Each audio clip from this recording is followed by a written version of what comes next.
तुमच्या आसपास जो परिसर आहे, तुमच्या आसपास राहणारी जी लोक आहेत ती नेहमी तुमच्या मायेतलीच असतील असं काही नाही. पण तुमची जी कार्यप्रणाली आहे, तुमचं जे कार्य आहे त्यांच्या प्रेमापोटी, त्यांच्या काळजीपोटी असलं पाहिजे. त्याला दुसऱ्या भाषेमध्ये सेवा तर म्हणतात, पण सेवा तर परमधर्म आहे. सेवा परमधर्म आहे तर त्याच्यामध्ये माया मोह बंधनाचा विषयच कुठे येतो? बंधन तिथे निर्माण होतं जिथे तुम्हाला फळाची अपेक्षा.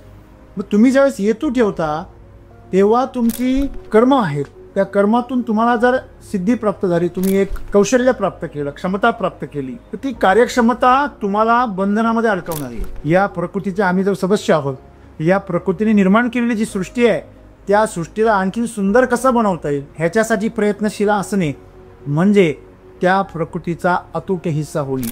तर अमिबापासून ते शार्क माशापर्यंत, देव माश्यापर्यंत सर्व जीवांच्या बाबतीमध्ये तुमच्यामध्ये करुणा आणि प्रेम असलं पाहिजे, काळजी असणं. आणि त्याच्यामुळे जर तुमच्याकडे जर कार्यक्षमता निर्माण होत असेल ती एक दिव्य गोष्ट. म्हणून मित्रांनो, सद्गुरू असं म्हणतात की प्रत्येकजण आपली कार्यक्षमता वाढवण्याचा प्रयत्न करतोय, आपल्यातली कौशल्य वाढवण्याचा प्रयत्न करतोय, पण ती कौशल्य या दिशेने पाहिजे की त्यातून तुमच्या आसपासच्या लोकांचा प्रती तुमचं प्रेम व्यक्त झालं पाहिजे, तुमची काळजी व्यक्त झाली पाहिजे. की क्षमता जी आहे तुमच्यामधली ती क्षमता आपल्याला जर वाढवायची असेल तर ती जेव्हा तुम्ही दुसऱ्याच्या कल्याणासाठी वाढवाल ना तेव्हाच ती योग्य दिशेने वाढ. आपल्या जीवनामध्ये जीवनाची जी तृप्तता आहे ती कशामध्ये आहे? योग्य वेळी योग्य गोष्ट साधण्यामध्ये. मग ती साध्य तुम्हाला तेव्हाच करते जेव्हा तुम्ही तुमची कार्यक्षमता परोपकारासाठी वाढवाल. म्हणजे आज सगळेजण कार्यक्षमता वाढवतात, पण यंत्रांची. माणसाची कार्यक्षमता घटत चाललेली आहे. मनुष्य नाही, यंत्र होत चाललेलं आहे.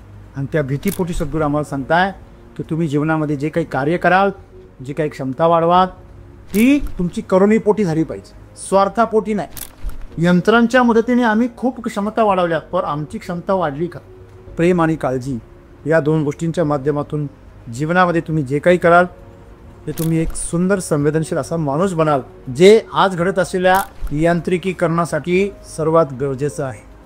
माणूस बनण्यासाठी तुम्हाला कोणाच्या साथीची सोबतीची गरज नाही. तुम्ही एकटे माणूस बनलात ना, तुमच्या प्रभावाने 4-2 माणसं नक्की बनतील. असं जीवन तुम्ही जगला.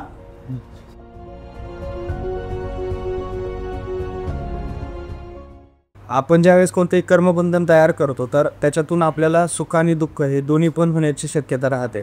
तर मग सद्गुरू आज आपल्याला असं का सांगताय की तुम्ही कर्मबंधन तयार करा?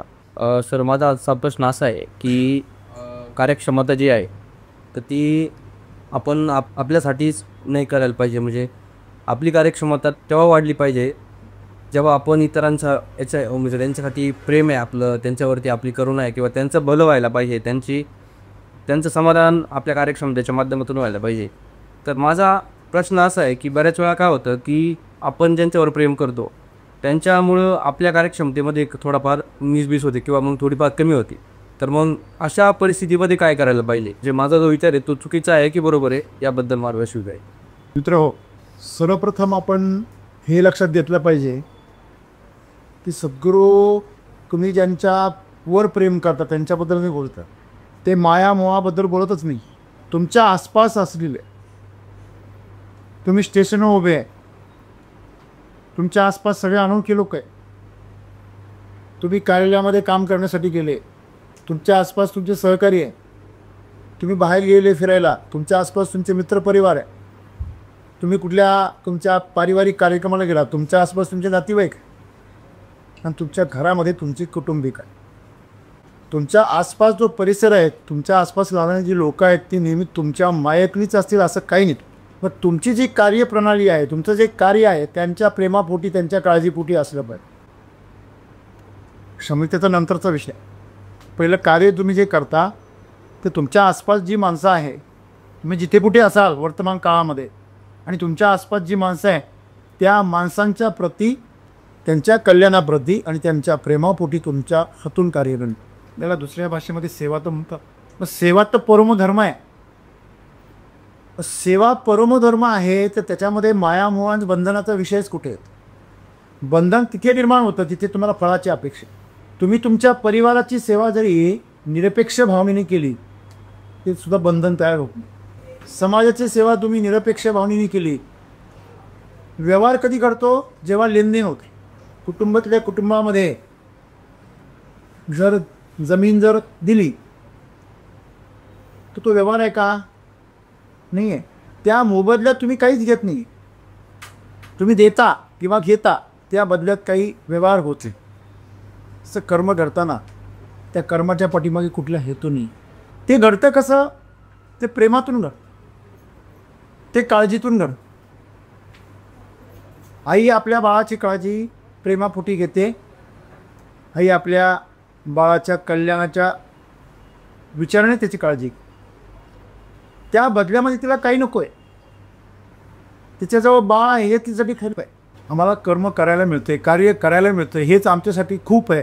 ही भावना जेव्हा तुमच्यामध्ये जागृत होईल तेव्हा तुमचं कर्मावर प्रेम जडेल. कोणासाठी ह्याच्यावर नाही.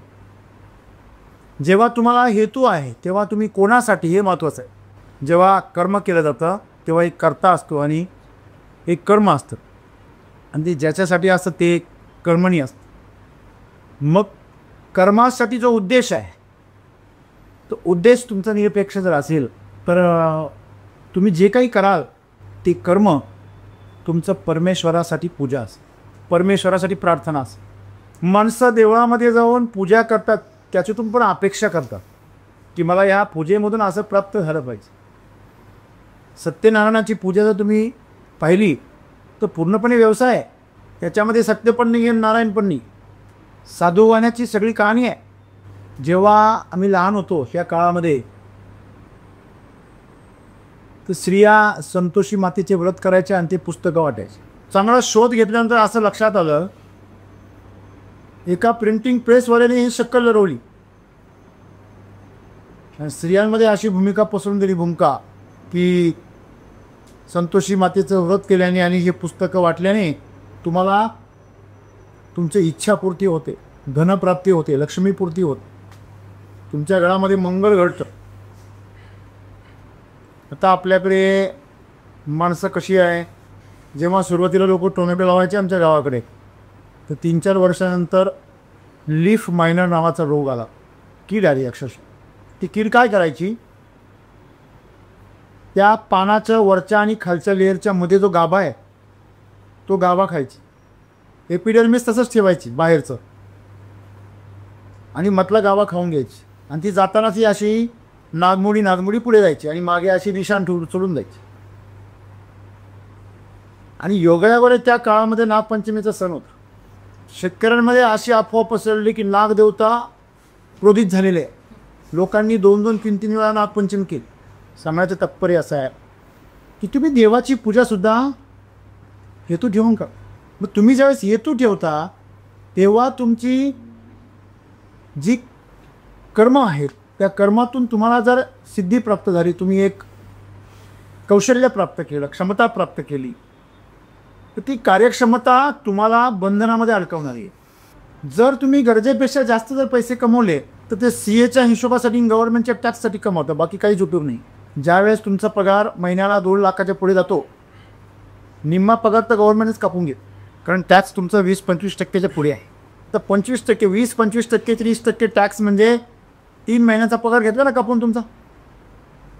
मग कमीत कमी तुम्ही ₹1,00,000 आतमध्ये होते तर जेवढा पगार तुम्हाला मिळायचा त्यातलं फक्त 10% जातो. सांगण्याचं तात्पर्य असं आहे, एका विशिष्ट मर्यादेनंतर तुमचं स्वतःसाठीचं आयुष्य जे आहे त्याच्या गरजा पूर्ण होऊन जातात. मग प्रश्न असा पडतो, करायचं कसं आहे. मग जन्माला मुलं जन्माला घालतो, परिवार, कुटुंब, नातेवाईक, मित्र, सखे सोयरे, म्हणजे आम्ही आमच्या मनाच्या स्तरावर शरीराच्या मदतीनं एक मायाजाळ विणलेलं आहे आणि त्या मायाजाळामध्येच आम्ही गुरफळून पडलेलो असतो. खरं प्रेम तुमच्यावर तोच करू शकतो ज्याचा तुमचा कधीच संबंध नाही आहे. देणे घेण्याचा, व्यवहाराचा त्याचा संबंधच नाही आहे. अशा माणसाचं तुमच्याविषयीची जी काळजी आहे ती सत्य असू शकते. पण ज्याचा तुमच्याबरोबर संबंध आहे, व्यवहार आहे, त्याचं तुमच्यावरचं प्रेम हे व्यावहारिकच असतं. बघा किती गमतीची गोष्ट. व्यावहारिक लोकांबरोबर आपलं अव्यावहारिक नातं असतं आणि अव्यावहारिक म्हणजे आपल्या जवळच्या लोकांबरोबर आपलं व्यावहारिक नातं असतं. कशावरून?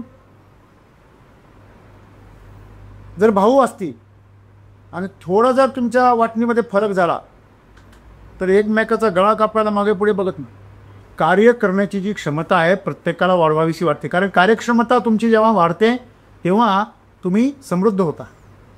कार्यक्षमता वाढली की माणूस अधिक श्रीमंत होतो, कलेने, कौशल्याने, संपत्तीने.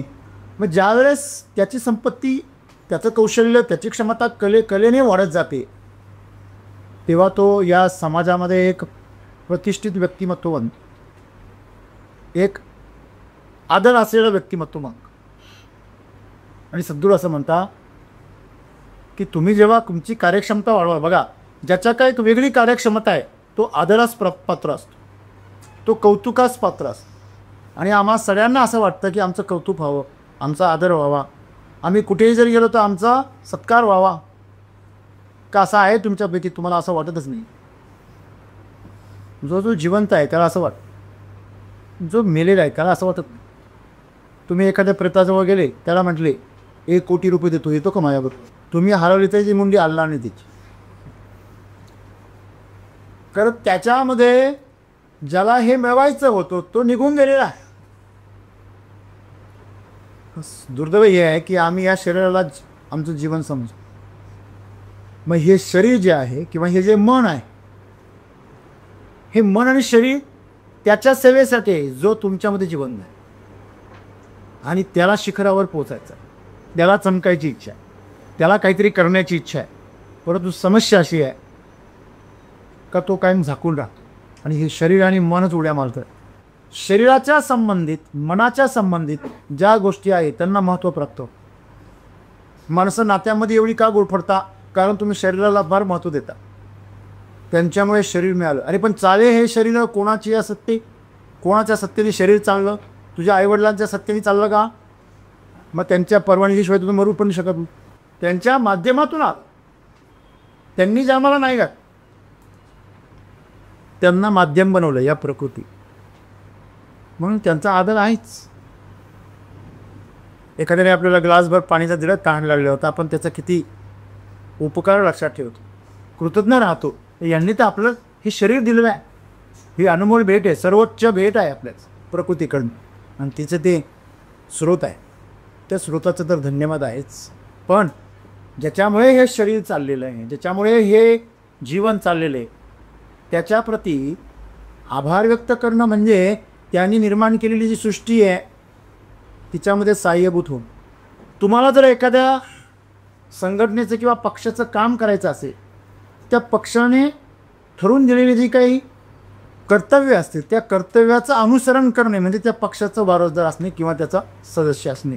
तसंच आहे या प्रकृतीचे आम्ही जर सदस्य आहोत, या प्रकृतीने निर्माण केलेली जी सृष्टी आहे त्या सृष्टीला आणखी सुंदर कसं बनवता येईल ह्याच्यासाठी प्रयत्नशील असणे म्हणजे त्या प्रकृतीचा अतूट हिस्सा होणे. मग तुम्ही आम्ही सर्वजण, सगळे जीव, अगदी सूक्ष्म जीवापासून ते स्थूल जीवापर्यंत, सर्व विशालकाय जीवापर्यंत, अमिबापासून ते शार्क माशापर्यंत, देव माश्यापर्यंत सर्व जीवांच्या बाबतीमध्ये तुमच्यामध्ये करुणा आणि प्रेम असलं पाहिजे, काळजी असणं. आणि त्याच्यामुळे जर तुमच्याकडे जर कार्यक्षमता निर्माण होत असेल ती एक दिव्य गोष्ट. त्याला या प्रकृतीचे पण काय असते? साथ असतं सोबत. म्हणून मित्रांनो, सद्गुरू असं म्हणता की प्रत्येकजण आपली कार्यक्षमता वाढवण्याचा प्रयत्न करतोय, आपल्यातली कौशल्य वाढवण्याचा प्रयत्न करतो, पण ती कौशल्य या दिशेने पाहिजे की त्यातून तुमच्या आसपासच्या लोकांच्या प्रती तुमचं प्रेम व्यक्त झालं पाहिजे, तुमची काळजी व्यक्त झाली पाहिजे. तुम्ही जर पैसा कमवण्यासाठी, नाव कमवण्यासाठी, प्रतिष्ठा कमवण्यासाठी जर तुम्ही महत्त्वाकांक्षेच्याद्वारे जर तुमची कार्यक्षमता वाढवत असा, ती बेपर्वा कृती आहे आणि ती तुम्हाला कधीही तृप्तीकडे घेऊन जाणार. बघा, एखादा चोर असतो, तो चोरी करण्यामध्ये एकदम त्याच्याकडं कौशल्य असते, एकदम हात सफाई, एकदम खतरनाक.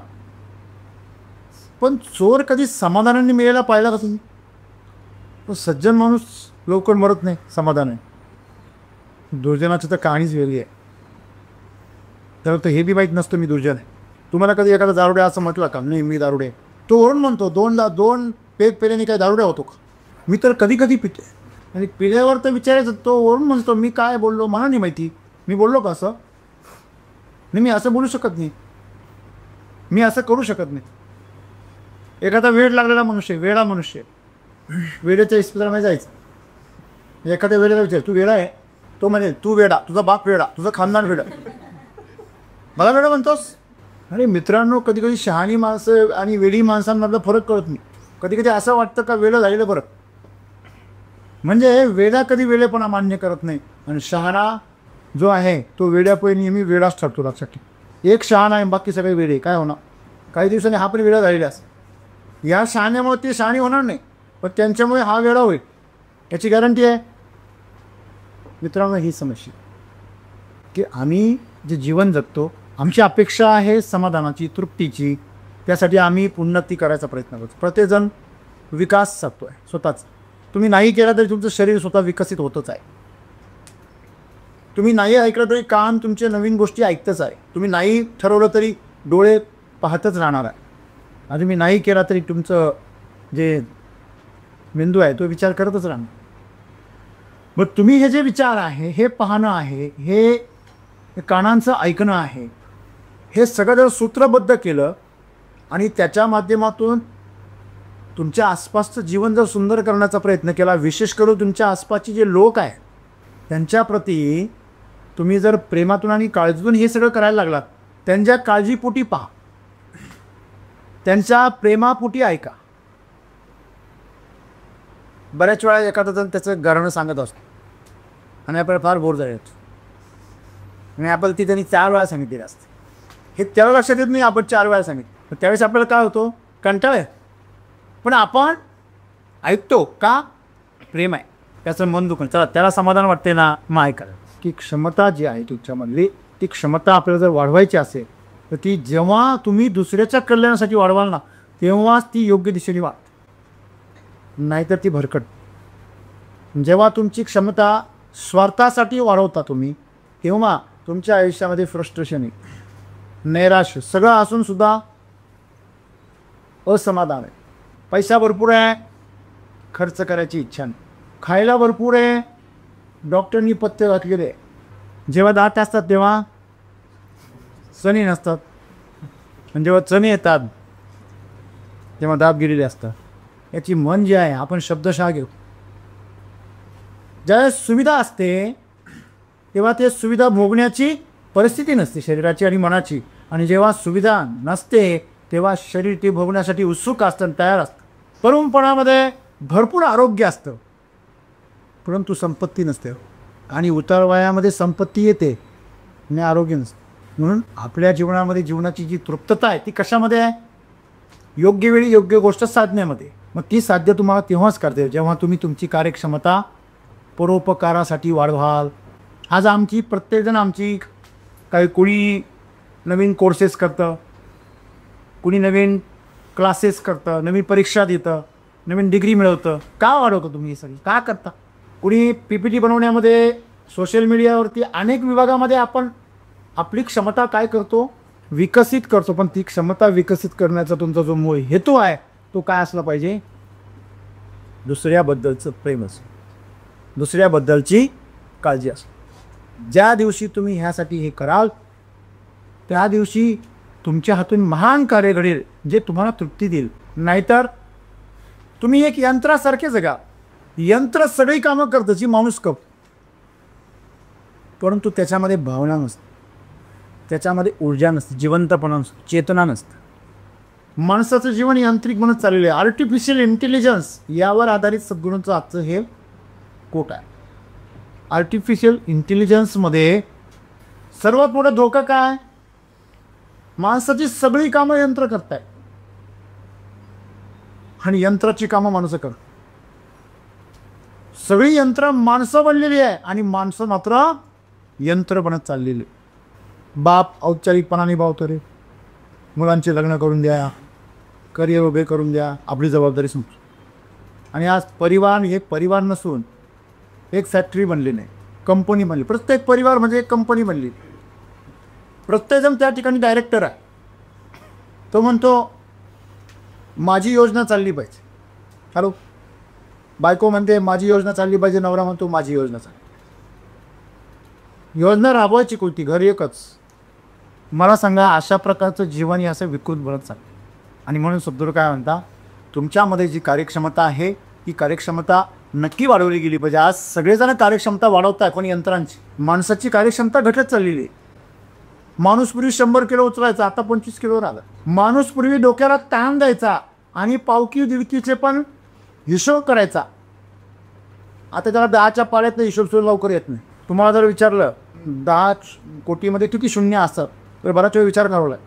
म्हणजे आमच्याकडे 10 दशकाच्या पटीमधले जे व्यवहार आहेत ते सुद्धा आम्हाला लक्षात नाही. आम्ही एखादं शून्य खाऊन टाकतो, नाही ते 1 शून्य डोनेट करतो, दान माझं. म्हणजे आज यंत्र हुशार चाललेले आहे. आम्ही यंत्रावर जास्त विश्वास ठेवतो, कागदांवर जास्त विश्वास ठेवतो, माणसांवर नाही. जगाची दिशा कुठेतरी भरकटत, तुमचं अस्तित्व सरकारच्या आधार कार्डपुरतं मर्यादित राहायची वेळ आलेली. आधार कार्डवर असले तर आहे, आणि त्याच्यावर नसले तर तुम्हाला आधारच नाही, निराधार. एक लक्षात ठेवा, आज मनुष्य नाही यंत्र होत चाललेलं आहे. आणि त्या भीतीपोटी सद्गुरू आम्हाला सांगताय की तुम्ही जीवनामध्ये जे काही कार्य कराल, जी काही क्षमता वाढवाल, ती तुमची करुणेपोटी झाली पाहिजे, स्वार्थापोटी नाही. जेव्हा तुम्ही स्वार्थापोटी कराल तेव्हा ती तुम्ही यांत्रिकीकरणाकडे घेऊन जाल, ज्याप्रमाणे आज माणूस वागताय. तुम्ही अभ्यास केला का कधी? तुम्ही किती वेळ मोबाईलबरोबर असता? समजा ज्या माणसासाठी तुम्ही मोबाईलवर असता, तो माणूस आल्यावर त्याच्याबरोबर तरी एवढा वेळ असता. पैसा कमवण्यासाठी तुम्ही कम्प्युटरवर असता, पैसा कमवण्यासाठी तुम्ही एखाद्या वाहनावर असता, ड्रायव्हर म्हणून, मेकॅनिक म्हणून असता, फॅक्टरीमध्ये इंजिनियर म्हणून त्याचं काम करत असता. तुमचा सर्वत्र माणसांचा संबंध हा यंत्राशी सदैव. माणूस इथून इथे जायचं म्हटलं तरी लगेच मोटरसायकल काढतो, परंतु पायी चालत दोस्ताबरोबर, मित्राबरोबर 2 शब्द बोलत नाही, त्याला पटकन जायचं. ते सगळं वेळ वाचून माणसं करतो काय हो? मग आज प्रत्येकाला काय आहे? घाई आहे. हे माणसं घाई करून करता काय? यंत्रांच्या मदतीने आम्ही खूप क्षमता वाढवल्या, पण आमची क्षमता वाढली का? आम्ही अखंड चालणारी वाहनं तयार केली, पण चालवणारा ड्रायव्हर आहे का आमच्याकडे? आपण सर्वांनी एक लक्षात ठेवलं पाहिजे, या यंत्रांनी जशी आपली कार्यक्षमता वाढवत नेली, तशी आपण माणसांनी सुद्धा आपली कार्यक्षमता वाढवली पाहिजे. आणि ती वाढवताना आपण लोक कल्याणाचा विचार केला. आपल्या आजूबाजूच्या लोकांना त्यांच्याविषयी जो प्रेम आहे, त्यांच्याविषयी जी आपली काळजी आहे, कळवळा आहे, त्या कळवळ्यापोटी तुम्ही आपल्या क्षमता वाढवल्या पाहिजे, आपले कौशल्य वाढवले पाहिजे. परंतु दुर्दैवाने आपण असं कळत नाही. आपण ते स्वतःसाठी, स्वतःच्या आळसासाठी, स्वतःच्या सोयीसाठी त्या क्षमतांचा वापर करतो. आणि मग आपण जर आजपासून एक निश्चय केला की जेव्हा मी कर्म करेल, जेव्हा मी कार्य करेल आणि त्या कार्यामध्ये मी सिद्धी प्राप्त करेल, क्षमता प्राप्त करेल, तेव्हा त्या कार्याच्या संबंधित असलेल्या सर्व समाजाची, लोकांच्या कल्याणाच्या दृष्टीने करेल, त्यांच्या काळजीपोटी. 1 नंबरला काय केंद्रस्थानी काय असेल? यांच्याविषयीचं प्रेम, त्यांच्याविषयीची काळजी. आपण प्रेमाला बंधन म्हणतो.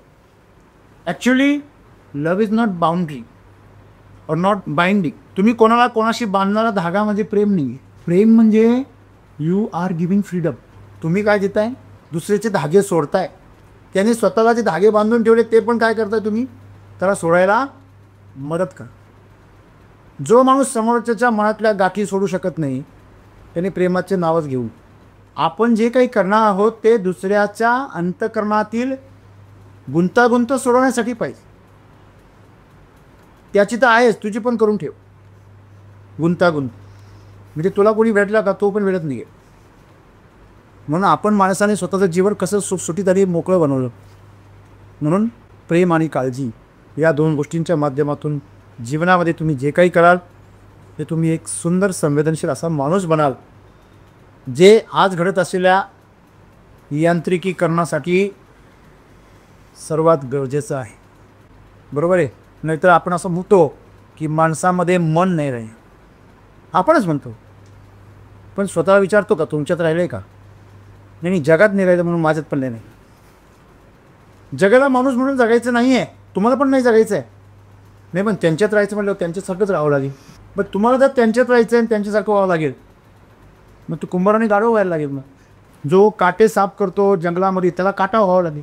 बरोबर आहे ना. जो शेळ्या सांभाळतो त्याला शेळी व्हावं.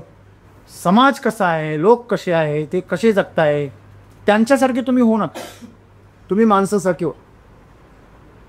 माणूस कसा असायला पाहिजे, ज्याला दुसऱ्याच्या वेदना कळतात त्याला काय म्हणतो आपण, माणूस म्हणतो. दुसऱ्याचं मन कळतं, दुसऱ्यांच्या ज्या गरजा आहे त्यांच्या प्रती जो जागरूक असतो, जो स्वतःचाच विचार करत नाही, तो स्वतःच्या आधी दुसऱ्यांचा पण विचार करतो आणि दुसऱ्याचं दुःख आपलं म्हणून जो जाणतो, दुसऱ्याचा आनंद स्वतःचा म्हणून जो जाणतो, तो माणूस आहे.